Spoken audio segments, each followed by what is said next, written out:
Oi, meu nome é Lucimar e o nosso assunto hoje é: e quando Deus diz não?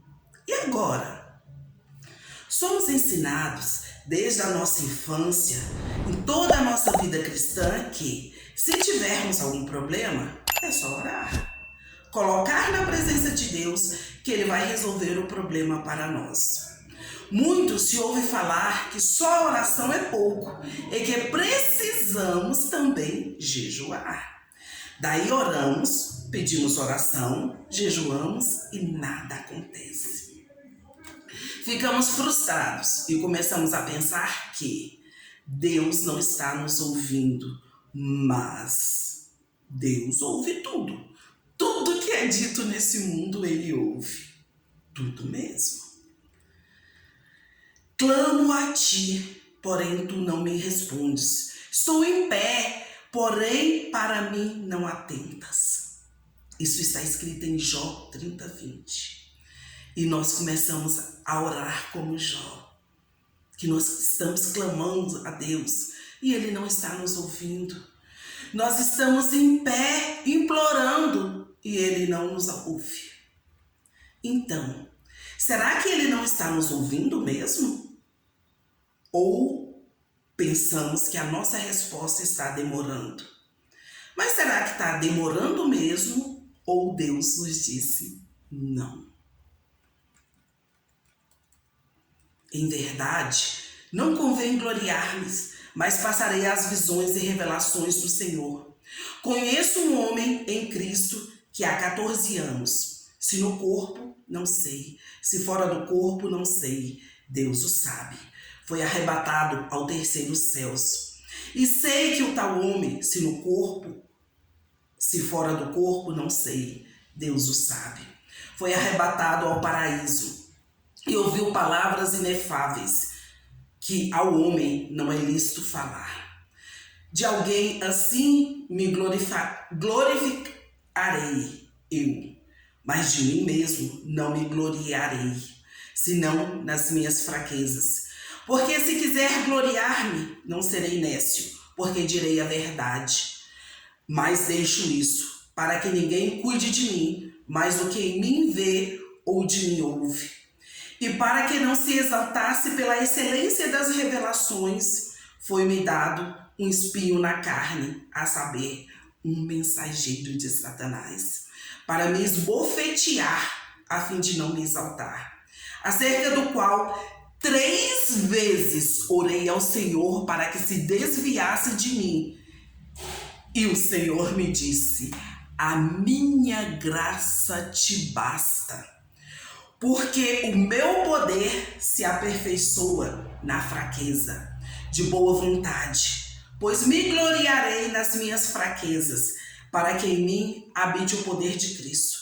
Por isso, sinto prazer nas fraquezas, nas injúrias, nas necessidades, nas perseguições, nas angústias, por amor de Cristo. Porque quando estou fraco, então estou forte. Isso, Paulo nos dizendo. Paulo, que foi um dos maiores escritores dos livros da Bíblia, um dos maiores pregadores da palavra de Deus. Ele disse: eu tenho um espinho na carne. Orei a Deus por 3 vezes, pedindo que ele me livrasse desse espinho. E Deus me respondeu: a minha graça te basta. Nós temos mania de achar que quando ouvimos um não, é só tentar mais um pouquinho que vamos conseguir fazer com que a outra pessoa mude de ideia e faça o que estamos pedindo. E temos até versículos bíblicos que nos faz pensar assim. A história da viúva com o juiz iníquo.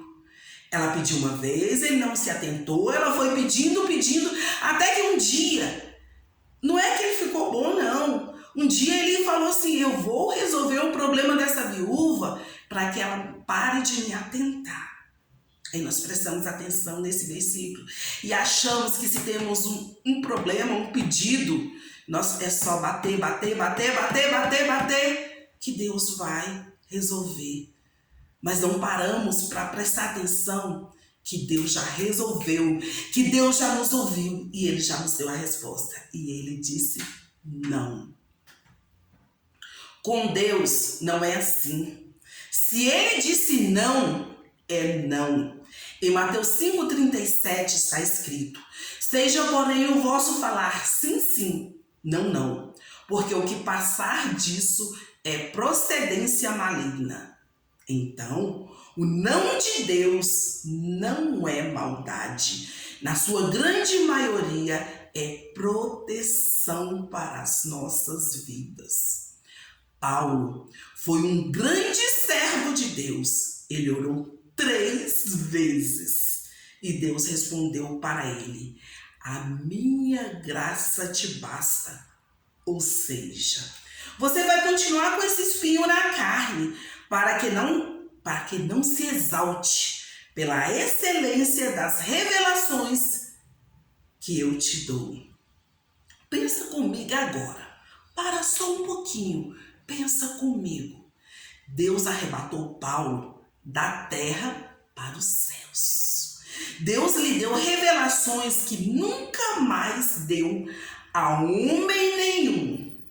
Nós estudamos as revelações de Paulo nos seus livros, nas suas cartas, e não entendemos. Por mais que estudar, nós não entendemos direito. Mas Deus não tirou o espinho da carne deste homem. Vocês acham que não seria fácil para Deus tirar esse espinho da carne? Sim, seria. Mas ele conhecia quem era Paulo. Ele sabia de onde ele tinha tirado Paulo. Vocês sabiam que Paulo era um doutor na lei. Ele vivia num lugar alto para a sociedade onde que ele vivia. Ele era uma pessoa importante. As pessoas se sentiam bem só de estar do lado dele. As pessoas admiravam Paulo. Mas Deus sabia quem era Paulo também. Sabia que ele era orgulhoso por ter essa posição. Sabia que ele era fraco como ser humano. Como todos nós, seres humanos, nós somos fracos. Nós queremos viver num lugar de prestígio. Nós queremos ser admirados. Nós até cantamos ao contrário. Sim, algumas músicas nós cantamos ao contrário. Mas, na verdade, todo mundo quer ser reconhecido. Todo mundo quer ser prestigiado. Todo mundo quer ser amado. E Deus sabia que Paulo era assim. O lugar onde ele vivia era um lugar bom. Ele vivia num palácio. Ele estudou com os melhores professores. Ele era admirado. Lugar de prestígio, lugar de conforto, lugar onde ele era aceito. Mas, enfim, este mesmo lugar era um lugar de perdição, um lugar de ódio, um lugar de morte, um lugar que levaria Paulo para o lago de fogo. E Jesus quer salvar Paulo. Por isso o derrubou do cavalo e o chamou para o reino do seu amor. Jesus queria salvar a alma dele, como ele quer salvar a nossa alma. Nós só vemos o agora. Nós só sabemos dos nossos desejos. Deus vê lá na frente. Ele sabe o que vai acontecer conosco a cada coisa, a cada hora, a cada momento. Ele sabe o que vai ser da nossa vida daqui a anos. E cada bênção que Ele nos dá é para nós chegarmos nesse lugar que Ele quer que nós chegamos. Então, quando Deus diz não, é por quê? É porque Ele quer nos proteger. Ele quer nos encaminhar para algum propósito que só Ele sabe. Nós só conhecemos esse minutinho, esse momentinho da nossa vida. Deus não. Deus sabe muito sobre nós. E Ele sabe que aquele não que Ele está nos dizendo naquele momento é que não vai nos levar para um lugar melhor na nossa vida espiritual. Mesmo que naquele momento seja péssimo para a nossa vida material, seja péssimo para a nossa saúde física, é proteção de Deus. Basta ficarmos com os olhos e com nossos ouvidos espirituais abertos para entendermos todo o propósito que Deus tem para a nossa vida. O não de Deus abre portas melhores lá na frente. Mostra os caminhos altos que nunca passaríamos se ficasse naquele lugar que nós queríamos ficar. Deus usa até o que achamos que é mal para nos fazer crescer como filhos de Deus. Portanto, não tenha medo, porque eu estou com você. Não desanime, porque eu sou o seu Deus. Eu o fortalecerei e o ajudarei. Eu o sustentarei com minha justa destra. Isso está escrito em Isaías 41:10. Quando andar em trevas e não tiver luz nenhuma, confie no nome do Senhor e firme-se sobre o seu Deus. Isso está escrito em Isaías 50:10. Se você se interessa por estes assuntos, deixe o seu like, se inscreva no canal, compartilhe. Muito se fala sobre a história de Jó, de como ele sofreu, de como ele perdeu tudo que tinha. Jó, em um dia, perdeu os filhos, os animais, os servos, as riquezas, a saúde. Muito se ouve pregar sobre Jó. As pessoas falam, Jó foi o homem que mais sofreu. Ele tinha tudo e perdeu tudo. Mas depois Deus restituiu tudo que ele tinha. É um dos homens mais sofridos. Será? Existem pessoas que já nascem sem nada. Sem dinheiro, sem animais, sem servos, sem riquezas e sem saúde física. Alguns sem saúde mental. Elas não vão perder, porque elas nunca vão ter. Existem pessoas que nunca vão passar pelo milagre de ter. Então, o que a vida reserva para essas pessoas? Pessoas que nunca tiveram e nunca irão ter. Não que Deus não possa fazer milagres, mas sabemos que nem todos terão um grande milagre na sua vida. Uns já nascem em situação de rua. São criados por pais despreparados para tudo na vida. Outros nasceram e irão morrer com alguma doença. Sempre terão algum sofrimento na vida. Pessoas que não têm o direito nem de morrer, pois não podem pagar por um enterro. E ainda existe um acordo social, que pessoas vivas podem ficar em situação de rua, mas morto não. A família ou o Estado tem que acolhê-las e enterrá-las. Isso não é horrível? Precisamos morrer para que a sociedade se importe conosco verdadeiramente.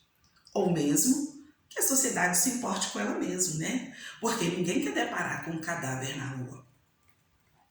A parte ruim é que pouco se ouve falar dessas pessoas. Nós as escondemos no seio de suas famílias e até preferimos que elas não apareçam nas reuniões sociais, porque só de vê-las nos deixa incomodado, pois não sabemos o que dizer para elas. Nós preferimos escondê-las. Então, o que é importante? Ter ou ser? Ter ou amar? Ter ou cuidar?